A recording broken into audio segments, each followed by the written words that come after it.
ഫാണ്ടു ഗീക്കിൻ്റെ പുതിയൊരു വീഡിയോയിലേക്ക് സ്വാഗതം. അപ്പോൾ 2012 നമ്മുടെ മലയാളം സിനിമയിൽ പുറത്തിറങ്ങിയിട്ടുള്ള ഉസ്താദ് ഹോട്ടൽ എന്ന് പറയുന്ന സിനിമയുടെ ലൊക്കേഷൻ അത് കോഴിക്കോടാണ്. അതിൻ്റെ 90% ചിത്രീകരിച്ചത് നമുക്ക് പറയാം. ആ കോഴിക്കോടുള്ള എന്താ പറയുക കുറ്റിച്ചിറ എന്ന് പറയുന്നുള്ള ഒരു ലൊക്കേഷൻ ഉണ്ട്. ആ കുറ്റിച്ചിറ ലൊക്കേഷനിൽ ആണ് ഇവരുടെ തറവാടും വീടും ഒക്കെ ചിത്രീകരിച്ചിരിക്കുന്നത്. അപ്പോൾ അതിൽ ചില അതായത് ഒരുപാട് സീൻസ് ഉണ്ട്. ഒരു പാട്ടിൽ പുള്ളിക്കാരൻ പാർസൽ കൊടുക്കാൻ വരുന്നൊരു സീനുണ്ട്. അതല്ലാതെ ദുൽഖർ ജനിച്ച ഒരു വീട്, അതിനുശേഷം ഒരു വീട് കൂടി ഉണ്ട്, ആ വാതിലിൽ എന്ന് പറയുന്ന ആ സോങ്ങുള്ള വീട്. അപ്പോൾ ഇതിൽ ദുൽഖർ സൽമാൻ ആദ്യം പാർസൽ കൊടുക്കാൻ വേണ്ടി പോകുന്നൊരു വീടുണ്ട്. അതിൽ ഡോറിന് മുട്ടി വിളിക്കുന്നൊരു വീടും ഉണ്ട്. പിന്നെ ഉള്ളോട്ട് കയറിയിട്ട് ഒരാളിരിക്കും, മറ്റേ നമ്മുടെ പുള്ളിയുടെ പേര് ഞാൻ മറന്നു, നമ്മുടെ പേര് ഞാൻ മറന്നു. അപ്പോൾ പുള്ളിക്കാരനോട് ചോദിക്കും എന്താ പറയുക, ഫുഡ് ഡെലിവറി ചെയ്തിട്ട് ഇതെല്ലാവരുടെ വയ്ക്കുമ്പോൾ ഇതൊക്കെ നമ്മളതാണെന്ന് പറഞ്ഞൊരു സീന്. അപ്പോൾ ആ സീൻ ഷൂട്ട് ചെയ്തിരിക്കുന്ന വീടാണ് ഈ കാണുന്ന തറവാട്. ഇതിൻ്റെ പേരെന്തായിരുന്നു? കൊശാനി വീട് അല്ല, കുറ്റിച്ചിറയുള്ള കൊശാനി വീട് എന്ന് പറഞ്ഞിട്ടുള്ള വീടാണ് ആക്ച്വലി ഈ ഒരു തറവാട് എന്ന് പറയുന്നത്. ഇതിൻ്റെ വേറൊരു രസം എന്താണെന്ന് വെച്ചാൽ ആ സീനിൽ ആ പാട്ടിൽ, അതായത് സഞ്ചാരി എന്ന് പറഞ്ഞ പാട്ടിൽ 2 തവണ ഈ സെയിം വീട് കാണിക്കുന്നുണ്ട്. അതായത് പാർസൽ ഫസ്റ്റ് 2 കുട്ടികൾക്കാണ് കൊടുക്കുന്നത് ഡോറിന് മുട്ടിയിട്ട്. അത് ഈ സെയിം വീട് തന്നെയാണ്. ഇത് തന്നെയാണ് അതിൻ്റെ ആ ഒരു പടിപ്പുര എന്ന് പറയുന്നത്. അതിനുശേഷം ഡെലിവറി കൊടുക്കുന്നതും ഈ സെയിം വീട് തന്നെയാണ്. അങ്ങനെ അവർ 2 തവണ ഈ വീട് കാണിച്ചിട്ടുണ്ട്. നമ്മുടെ ഫ്രാൻസിസ് റോഡ് എന്ന് പറയുന്നൊരു സ്ഥലമുണ്ട്. ഫ്രാൻസിസ് റോഡിൽ നിന്ന് ചെമ്മങ്ങാട്ട് കുളം കുറ്റിച്ചിറ ഭാഗത്തേക്ക് പോകുന്ന ഒരു റോഡുണ്ട്. ആ റോഡിലേക്ക് കയറിയ പാട് 3ാമത്തെ ലെഫ്റ്റ് സൈഡിലുള്ള SKV ഹൗസ് എന്ന് പറഞ്ഞൊരു ബോർഡ് കാണാം. ഈ വീടാണ് ഈ കൊശാനി വീട് എന്ന് പറയുന്നത്. ആക്ച്വലി ഈ കൊശാനി വീട് എന്ന് പറഞ്ഞാൽ 2 എണ്ണം കേട്ടോ. സൗത്ത് കൊശാനി വീടുണ്ട്, നോർത്ത് കൊശാനി ഉണ്ട്. അതിൽ സൗത്ത് കൊശാനി വീട്ടിൽ നിന്നാണ് ഇത് ഷൂട്ട് ചെയ്തിരിക്കുന്നത്. ഇനി നമുക്ക് ഇതിൻ്റെ ഏറ്റവും മെയിൻ ആയിട്ടുള്ളൊരു വീട്, നമ്മുടെ വാതിലിൽ ആ വാതിൽ എന്ന് പറയുന്ന സോങ് ഷൂട്ട് ചെയ്തിട്ടുള്ളൊരു വീടാണ്. അപ്പോൾ നമുക്ക് അങ്ങോട്ട് പോയി നോക്കാം. പെർമിഷൻ കിട്ടുമെന്നൊന്നും അറിയില്ല, പോവാം. ആ വീടിൻ്റെ മുന്നിൽ തന്നെയുണ്ട്. ഒരൊറ്റ കാര്യം ഞങ്ങൾ പറയാൻ വിട്ടു. ഇതിൻ്റെ ഈ കാണുന്ന വീട്ടിൽ ബാവൂട്ടിയുടെ നാമത്തിൽ എന്ന് പറയുന്ന സിനിമയുടെ ആ ഒരു ഷൂട്ടിങ് ചെയ്തിട്ടുണ്ട്. അതിലവർ ആ ഒരു സ്ഥലം കച്ചവടം ചെയ്യാനൊക്കെ വരുന്ന ആ ഒരു സീൻ ഷൂട്ട് ചെയ്തിരിക്കുന്നത് ഈ വീട്ടിൽ തന്നെയാണ്. ഉസ്താദ് ഹോട്ടലിലെ ഒരു പ്രധാനപ്പെട്ട ലൊക്കേഷൻ എന്ന് പറയാവുന്ന, അല്ലെങ്കിൽ വാതിൽ എന്ന് പറയുന്ന ആ ഒരു സോങ്, എൻ്റയർ സോങ് ഷൂട്ട് ചെയ്തിട്ടുള്ള ഒരു തറവാടാണ് നമ്മൾ ഈ കാണുന്നത്. ഈ തറവാടിൻ്റെ പേര് സീതി വീട് എന്നാണ്. സീതി വീട് നമ്മുടെ ഫ്രാൻസിസ് റോഡിലെ ഷെയ്ഖ് മക്കാമിൻ്റെ അവിടുന്ന് കുറച്ച് മുന്നോട്ട് വന്നാൽ ലെഫ്റ്റ് സൈഡിലേക്കുള്ള ആ ഒരു ഇടവഴിയിലാണ് ആക്ച്വലി ഈ വീടുള്ളത്. ഈ വീടിനെ പറ്റി പറയുകയാണെങ്കിൽ ഇവിടെ വന്നപ്പോൾ നമുക്ക് ആക്ച്വലി ഈ വീട് തന്നെയാണോ എന്ന് നമുക്ക് വിശ്വസിക്കാനൊരു ഇതുണ്ടായിരുന്നു, ഒരു മടി ഉണ്ടായിരുന്നു. കാരണം എന്ന് വെച്ചാൽ അത്രയും സെറ്റാക്കിയിരിക്കുന്നു. ഈ വീട് നമുക്ക് മനസ്സിലാവാത്ത രീതിയിൽ അവർ സെറ്റാക്കിയിട്ടുണ്ട്. നിങ്ങളതാ നേരെ നോക്കുകയാണെന്നുണ്ടെങ്കിൽ കറക്റ്റ് അടച്ചിട്ട ജനലില്ലേ, ബാക്കി എല്ലാ ജനലും തുറന്നിട്ടുണ്ട്. ആ കറക്റ്റ് അടച്ചിട്ടിട്ടുള്ള ജനൽ വഴിയാണ് നമ്മുടെ ആ ഒരു ഫിലിമിൽ ആ ഒരു കുട്ടി, നമ്മുടെ തിലകൻ ചേട്ടൻ്റെ ചെറുപ്പകാലത്തെ റോൾ ചെയ്തിട്ടുള്ള ആ പയ്യനെ നോക്കുന്നത്. പിന്നെ അതിൽ വേറൊരു പ്രത്യേകത എന്ന് പറയുന്നത്, ഇതൊരു ബിരിയാണി ബിരിയാണി ഉണ്ടാക്കുന്നതും, പിന്നെ നമ്മുടെ തിലകൻ ചേട്ടൻ്റെ ചെറുപ്പകാലം ഈ കുട്ടികൾ നോക്കുന്നതും, ആ അടുപ്പിലെ പുക ഊതുന്നതും, ആ ബിരിയാണി ചെമ്പ് കാര്യങ്ങളൊക്കെ സെറ്റ് ചെയ്തിരിക്കുന്ന ഭാഗം എന്ന് പറയുന്നത് ഈ ഒരു ഭാഗത്താണ്. ഇത് നമുക്കിപ്പോൾ കണ്ടാൽ മനസ്സിലാവുകയില്ല. അത്രയും എന്താ പറയുക, ഒരു വ്യത്യാസം പോലെ തോന്നുന്നുണ്ട്. പിന്നെ നമുക്ക് വീടിൻ്റെ ഉള്ളോട്ടൊന്നും എൻട്രി ഇല്ല. പിന്നെ നമ്മൾ വീടിൻ്റെ ഉള്ളിൽ കാണിക്കേണ്ട ആവശ്യമില്ല. ഈ തറവാടിൻ്റെ ഒരു പ്രത്യേകത എന്ന് പറയുന്നത് വർഷങ്ങൾ പഴക്കമുള്ള, ഒരുപാട് വർഷങ്ങൾ പഴക്കമുള്ള, 50-100 വർഷങ്ങൾ പഴക്കമുള്ള തറവാടുകളാണ്, മുസ്ലിം തറവാടുകളാണ്. 50-100 100-200 വർഷം.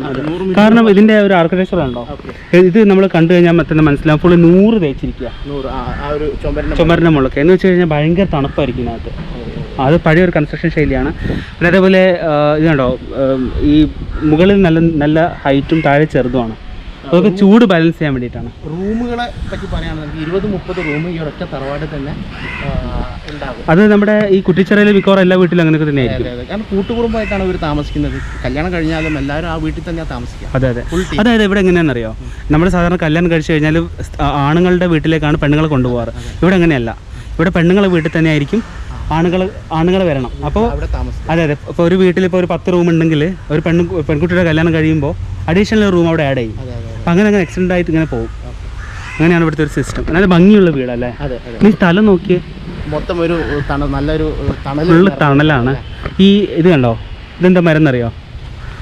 അത് മറ്റേ ചക്ക, കറിയിലൊക്കെ വെക്കുന്ന ചക്ക. അപ്പം തിലകൻ ചേട്ടൻ ഇരുന്ന ആ ഒരു തിലകൻ ചേട്ടൻ്റെ കുട്ടിക്കാലത്തെ കുട്ടിക്കാലത്തെ റോൾ കറക്റ്റ് എന്താ പറയുക ക്യാരക്ടർ മീൻസ് എന്താ പറയുക ആ ഒരു പുള്ളിക്കാരൻ്റെ അതേ പോലല്ലേ ആ ചെക്കന്. അതെ അതെ. പയ്യന്റെ പേര് കാസ്റ്റിംഗ് ഒക്കെ വേറെ ലെവലായിരുന്നു. വേറെ ലെവലല്ല. സദോട്ടൽ സിനിമയെ കുറിച്ച് നമ്മൾ പിന്നെ കൂടുതൽ പറയേണ്ട ആവശ്യമില്ലല്ലോ അല്ലേ. നമ്മുടെ 9 വർഷം ഗോപി സുന്ദർ അല്ലേ. അതെ അതെ. ഗോപി സുന്ദറിൻ്റെ മ്യൂസിക്കും അതായത് ഞാനും കൂടെ ഒന്ന് ഉൾപ്പെട്ടേക്കാം. അതായത് ഞങ്ങൾ ഇതിനുള്ളിൽ കടന്നു വന്നപ്പോഴേ എന്താ പറയുക ആ ഒരു ബാക്ക്ഗ്രൗണ്ട് മ്യൂസിക്കില്ലേ ഇങ്ങനെ വരാ ചെവി കൂടെ ഇങ്ങനെ കയറി വരുന്നുണ്ട്. ഓക്കെ. മീൻസ് പുള്ളിക്കാരനെ കോപ്പി സുന്ദർ എന്നൊക്കെ വിളിക്കെങ്കിലും പുള്ളിക്കാരൻ്റെ സോങ്സ് എന്ന് പറഞ്ഞാൽ അവിടെ നിന്ന് കിട്ടുന്ന ലൈഫ് അതെ ഭയങ്കര നല്ല. അദ്ദേഹം ചെയ്തിരിക്കുന്നതിൽ തന്നെ ഏറ്റവും ബെസ്റ്റ് മ്യൂസിക് എന്ന് പറയാൻ വേണമെങ്കിൽ സദോട്ടൽ പറയാവുന്നുള്ളൂ. അപ്പോൾ ഇതാണ് ആ ലൊക്കേഷൻ. നമ്മൾ ഒരുപാട് കാലമായിട്ട് ഞാൻ തിരഞ്ഞെടുക്കുന്ന ഒരു ലൊക്കേഷനാണിത്. അപ്പോൾ ഇവിടെ തന്നെ നമ്മുടെ രാജമ്മ അറ്റ് യാഹു എന്ന് പറഞ്ഞ ഫിലിം ഷൂട്ട് ചെയ്തത്. അതിൽ നമ്മുടെ മാമുക്കോയക്കല്ലേ മാമുക്കോയ പുള്ളിക്കാരൻ്റെ മോളുടെ കല്യാണത്തിന് ഇവർ വരുന്നതും പിന്നെ ആര് വരുന്നത് വീടൊക്കെ കുഞ്ചാക്കോവനൊക്കെ വരുന്നു. അവർ കല്യാണം നടന്ന വീട് ഇതാണ്. ഇതിൻ്റെ ഗേറ്റിൻ്റെ പുറത്തുനിന്നാണ് ആ കുട്ടി മീൻസ് മറ്റേ നിക്കി ഗിൽറാണിനെ BMW ഇട്ടിട്ട് കൂട്ടിക്കൊണ്ടുവന്നത്. അപ്പോൾ ഇതാണ് പരിചയപ്പെടുത്തി കൊടുക്കും. ഇത് നമ്മുടെ ഷഹൽ ബ്രോ ആണ്. പുള്ളിക്കാരൻ എൻ്റെ ഫ്രണ്ട് ഉണ്ട് ആദിൽ എന്ന് പറയുന്നത്, പുള്ളിയുടെ അളിയനാണ്. പുള്ളിയാണ് നമുക്ക് ഈ വീടുകളൊക്കെ കാണിച്ചു തന്നെ. കുറ്റിച്ചർ തന്നെയാണ് പുള്ളി താമസം. പുള്ളി വർക്ക് ചെയ്യുന്നത് കുരിക്കലിലാണ്. അതെ, ഈ കാണുന്ന school Kuttichira vocational higher secondary സ്കൂളാണ്. നമ്മുടെ കുറ്റിച്ചിറ കുളത്തിൻ്റെ നേരെ മുന്നിലാണ്. അപ്പോൾ ഈ സ്കൂളിലാണ് ഞാൻ ആക്ച്വലി +2 ചെയ്തത്. 2007 ബാച്ചിലെ +2 ഞാൻ കംപ്ലീറ്റ് ചെയ്തത് ഈ സ്കൂളിലാണ്. അപ്പം അങ്ങനെ എനിക്കൊരു ബന്ധം കുറ്റിച്ചിറായിട്ടുണ്ട് കേട്ടോ. 2 വർഷം ഇവിടെ ഗംഭീരമായിട്ട് കഴിച്ചുകൂടി. കുറ്റിച്ചിറിനെ പറ്റി പറയുകയാണെങ്കിൽ കുറേ കാര്യങ്ങൾ പറയാനുണ്ട്. കുറ്റിച്ചിറ ശരിക്കും പലഹാരങ്ങളുടെയും പിന്നെ കോഴിക്കോടിൻ്റെ ഒരു മെയിൻ ലൊക്കേഷനാണ് കുറ്റിച്ചിറ എന്ന് പറയുന്നത്. ഇവിടെ കിട്ടുന്ന ഐശ്വര്യതി പിന്നെ ബിരിയാണി. കുറ്റിച്ചിറ ബിരിയാണി എന്ന് പറഞ്ഞാൽ കോഴിക്കോട് ഫേമസ് ബിരിയാണി പിന്നെ ഉന്നക്കായ, തരിപ്പോള, ചട്ടിപ്പത്തിരി, സമൂസ, പഴം നിറച്ചത് തുടങ്ങി ഒട്ടനവധി, ഇറച്ചി കേക്ക്, മുട്ടമാല, മുട്ട സുർക്ക തുടങ്ങി പറയാൻ വയ്യ, വായിൽ വെള്ളം വരുന്നു തുടങ്ങി ഒട്ടനവധി സ്നാക്സിൻ്റെയും പിന്നെ ബിരിയാണിയുടെയൊക്കെ സ്വന്തം നാടാണ് നമ്മുടെ ഈ കുറ്റിച്ചിറ എന്ന് പറയുന്നത്. കുറ്റിച്ചിറ ശരിക്കും കോഴിക്കോട് ബീച്ചിൽ നിന്ന് ഒരു കിലോമീറ്ററിൻ്റെ ചോടേ ഉള്ളൂ നമുക്ക് കുറ്റിച്ചിറയിലേക്ക് വരാൻ, കോഴിക്കോട് സൗത്ത് ബീച്ചിൽ നിന്ന്. അപ്പോൾ നിങ്ങൾ എന്തെങ്കിലും വരുന്നുണ്ടെങ്കിൽ ഈ കുറ്റിച്ചിറ വരിക, പിന്നെ ഈ ഭക്ഷണങ്ങളൊക്കെ ഒന്ന് ആസ്വദിക്കാം. നേരെ കണ്ടില്ലേ, ലെഫ്റ്റ് സൈഡിലാണ് കുറ്റിച്ചിറ കുളം എന്ന് പറയുന്നത്. അതും ഇപ്പം കോഴിക്കോടിൻ്റെ നവീകരണത്തിൻ്റെ ഭാഗമായിട്ട് അതും നവീകരിക്കുന്നുണ്ട്. ആ ഒരു സ്പോട്ടിനെ ഞാൻ വണ്ടി മുന്നോട്ടെടുക്കാൻ നിങ്ങൾക്ക് ജസ്റ്റ് കാണാം. ഇത് നവീകരണത്തിൻ്റെ ഭാഗമായിട്ട് ചെയ്യുന്നതാണ്. അപ്പോൾ ഈ ഒരു സ്പോട്ടിന് ഈ path actually Ibnu Battuta path എന്നാണ് പറയുന്നത്. അതായത് പുതുതായിട്ട് പേരിടാൻ പോകുന്നത് ബത്തൂത്ത വാക്വേ എന്നോ അങ്ങനെ എന്തോ ആണ് ഇവർ ഈ ഒരു സ്ഥലത്തിന് പേരിടാൻ ഉദ്ദേശിക്കുന്നത്. അപ്പോൾ അതും കൂടി ഞാൻ ഇതിലൊന്ന് നിങ്ങൾക്ക് ഒരു ഇൻഫർമേഷനായിട്ട് ഷെയർ ചെയ്യാണ്.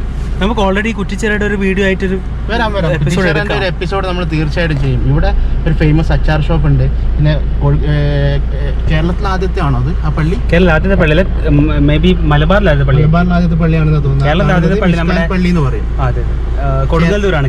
ചേരമാൻ വരുമ്പോൾ അത് കൊടുങ്ങല്ലൂരാണ്. പക്ഷേ ഈ പള്ളിക്ക് ഒരുപാട് ചരിത്രമുണ്ട് കേട്ടോ.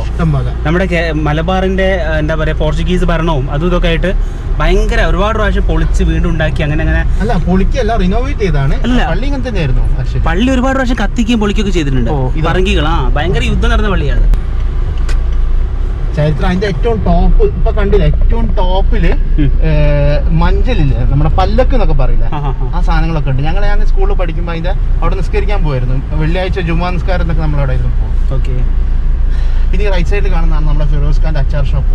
ഇതാണല്ലേ ഈ കാണുന്നത് എല്ലാ ടൈപ്പ് അച്ചാർ. നമുക്ക് വേറെ ഒരു പ്രാവശ്യം ഇതൊക്കെ നമ്മളൊരു വീഡിയോ ആയിട്ട് തന്നെ ഇടും. ഇപ്പൊ നമ്മൾ ഉസ്താദ് ഹോട്ടൽ ആയതുകൊണ്ട് അതിന്റെ തിരക്കിലേക്ക് പോകാം. വേണമെങ്കിൽ ഉസ്താദ് ഹോട്ടലിന്റെ കുറച്ച് സീൻസ് ഇടാൻ വേണ്ടിട്ട് കുറച്ച് അച്ചാറിന്റെ വീഡിയോ ഒക്കെ എടുക്കട്ടെ. അവിടെ കിട്ടാൻ നമുക്ക് ഓവർ സാധ്യത ഇല്ലാത്ത ഒരു ഏരിയ എന്ന് പറയുന്നത് നമ്മുടെ ബീച്ചിൽ അവർ ആ സെറ്റ് ഇട്ടൊരു ഭാഗമുണ്ട്. നമ്മുടെ ബീച്ചിലെ ഇപ്പോഴത്തെ പുതിയ സ്റ്റേജിന്റെ പിന്നാമ്പുറത്തായിട്ടാണ് അവർ ഏകദേശം ആ സ്റ്റേജിന്റെ തൊട്ട് പിന്നിലായിട്ടാണ് അവർ എന്ത് ചെയ്തിരിക്കുന്നത്, ആ സെറ്റ് ഇട്ടിരിക്കുന്നത്. അപ്പം അതൊക്കെ പൊളിച്ചു പോയി. പിന്നെ അവിടെ ഇപ്പം നിങ്ങൾക്ക് കാണിച്ചാലും മനസ്സിലാവാത്ത രീതിയിലുള്ള ഒരു സ്ഥലമാണ്. നമ്മുടെ തിലകൻ ചേട്ടൻ ചായ ഉണ്ടാക്കുന്നതും പിന്നെ ആ ഒരു കടൽപ്പാലത്തിന്റെ ഒരു ഭാഗമൊക്കെ ആ ഒരു ഭാഗത്ത്. അത് മാത്രമല്ല ഇപ്പൊ ലോക്ക്ഡൌൺ ആയത് കാരണം നമുക്ക് ബീച്ചിലേക്ക് പ്രവേശനമില്ല. ഫുള്ള് കെട്ടിയിട്ടുണ്ടോ? കോഴിക്കോട് ബീച്ച് കണ്ടില്ല, ഫുള്ള് ലോക്കാക്കിയിട്ടേക്കുന്നത്. കഴിഞ്ഞ ദിവസം നമ്മൾ കോഴിക്കോടിന്റെ ഒരു തീർച്ചയായിട്ടും കാണാം. ഈ സ്ഥലം ഓർമ്മയുണ്ടോ പണ്ട് വന്ന് കാക്കിയുടെ ഷൂട്ട് ചെയ്ത്? ഒരുപാട് സ്ഥലങ്ങള് നമ്മുടെ വേഷത്തില് ലീല ഗ്രൂപ്പിന്റെ ഓഫീസായിട്ട് ഷൂട്ട് ചെയ്തൊക്കെ നമ്മുടെ കോർപ്പറേഷൻ ഓഫീസാണ്. ഇതാണ് ആകാശവാണി. പിന്നെ ഇതാണ് ലീല ഗ്രൂപ്പിന്റെ മറ്റേ അവരുടെ ഇതില്ല എന്താ പറയാ ചേരി പ്രദേശങ്ങൾ പൊളിക്കുന്ന ഗ്രൂപ്പ് എന്ന് പറഞ്ഞാൽ നമ്മുടെ വേഷം സിനിമയിലെ കേട്ടോ. നല്ല കടലുണ്ട് കേട്ടോ, ഭയങ്കര കടൽക്ഷോഭം കണ്ടോ. അല്ല ഏകദേശം നമ്മൾ ഇതിന്റെ അടുത്ത് എത്തിയിട്ടുണ്ട്. ഈ കാണുന്ന ഈ സ്റ്റേജ് കണ്ടില്ലേ, ഇതിന്റെ പിൻഭാഗത്തായിട്ടാണ് ഷൂട്ട് ചെയ്തത്. നോക്കട്ടെ, ഒരാൾക്കെങ്കിലും അവിടെ പോയി എൻ്റർ ചെയ്യാൻ പറ്റുകയാണെന്നുണ്ടെങ്കിൽ പറ്റില്ല ഫുള്ള് കെട്ടിയിട്ടില്ല. അല്ല അപ്പുറത്തൊന്നും പറ്റുമെന്ന് നോക്കാം. ജസ്റ്റ് ആ ഒരു ചെറുതായിട്ട് കാണിക്കാൻ പറ്റില്ല. കോഴിക്കോട് ബീച്ചിലാണ് ഇപ്പോൾ ഉള്ളത്. ഉസ്താദ് ഹോട്ടലിൻ്റെ ഏറെക്കുറെ ഭാഗങ്ങളൊക്കെ ഷൂട്ട് ചെയ്തിരിക്കുന്നത് നമ്മുടെ ഈ കോഴിക്കോട് ബീച്ചിൽ വെച്ചിട്ടാണ്. അതായത് നമ്മുടെ ഉസ്താദ് ഹോട്ടൽ എന്ന് പറയുന്ന ആ ഹോട്ടൽ സെറ്റ് ഇട്ടതും പിന്നെ എന്താ പറയുക ദുൽഖറും പിന്നെ നമ്മുടെ തിലകൻ ചേട്ടനുമായിട്ടുള്ള ഒരുവിധം കോമ്പിനേഷൻ സീൻസൊക്കെ ഷൂട്ട് ചെയ്തിരിക്കുന്നത് നമ്മുടെ ഈ ഒരു ഭാഗത്ത് വെച്ചിട്ടാണ്.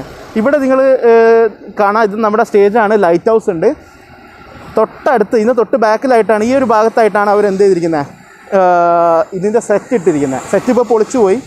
ഈ ബിൽഡിങ്ങിൻ്റെ ബാക്കിലായിട്ടാണ് തിലകൻ ചേട്ടൻ താമസിക്കുന്ന വീടൊക്കെ ഉണ്ടായിരുന്നത്. അതൊക്കെ പൊളിച്ചിപ്പം വലിയ പുതിയ ബിൽഡിംഗ് വന്നു. അതൊന്നും ഇപ്പോൾ നമുക്ക് കാണാൻ പറ്റില്ല. പിന്നെ ആ നേരെ കാണുന്ന ഭാഗത്താണ് നമ്മുടെ തിലകൻ ചേട്ടൻ ഇരുന്ന് ചായ ഉണ്ടാക്കുന്നതും കുടിക്കുന്നതും. ഇപ്പം നിങ്ങൾക്ക് നോക്കിയാൽ അത് കറക്റ്റ് മനസ്സിലാവില്ല. കാരണം ആദ്യം ഇവിടെ ഇങ്ങനെയൊന്നും അല്ലായിരുന്നു. കംപ്ലീറ്റ് ഇപ്പം കുറച്ച് കാലമായിട്ട് റിനോവേറ്റ് ചെയ്ത് മൊത്തം മാറിയിട്ടുണ്ട്. ഇപ്പോൾ ഇവിടെയാണ് ഇത് കെട്ടിയുണ്ടോ? അതെ, ഫുള്ള് കോവിഡ് ആയതുകൊണ്ട് ഇപ്പോൾ നമുക്ക് അങ്ങോട്ട് പോകാനും പറ്റില്ല. അപ്പം ഉസ്താദ് ഹോട്ടലിൻ്റെ അപ്പോൾ നമ്മൾ അതിൻ്റെ സീൻ, നമ്മൾ ആ ചെറിയ സീൻ അതിൽ കാണിക്കുന്നുണ്ട്. നിങ്ങൾക്ക് ആ ഒരു ഭാഗം ജസ്റ്റ് ഒന്ന് മനസ്സിലാക്കാൻ വേണ്ടിയിട്ട്. അപ്പം ഇത്രയൊക്കെയാണ് നമുക്ക് ഉസ്താദ് ഹോട്ടലിൻ്റെ ലൊക്കേഷനിൽ പറയാനുള്ളത്. അപ്പം 9 വർഷമായി കാര്യം പറഞ്ഞു. ഏതാ 9 വർഷമായി. അതെ, ഉസ്താദ് ഹോട്ടൽ ഇപ്പം 9 വർഷമായി ഇപ്പം ഉസ്താദ് ഹോട്ടൽ റിലീസായിട്ട്. അപ്പം ഇതൊക്കെയാണ് നമുക്ക് ഈ വീഡിയോയിൽ പറയാനുള്ളത്. അപ്പോൾ വീഡിയോ ഇഷ്ടമായിട്ടുണ്ടെങ്കിൽ നിങ്ങൾ ചാനൽ സബ്സ്ക്രൈബ് ചെയ്യാൻ മറക്കരുത്, ഷെയർ ചെയ്യാൻ മറക്കരുത് വീഡിയോ. ഇനി നമുക്ക് അടുത്തൊരു വീഡിയോയിൽ ഉടൻ തന്നെ കാണാം. അതുവരെ ബൈ.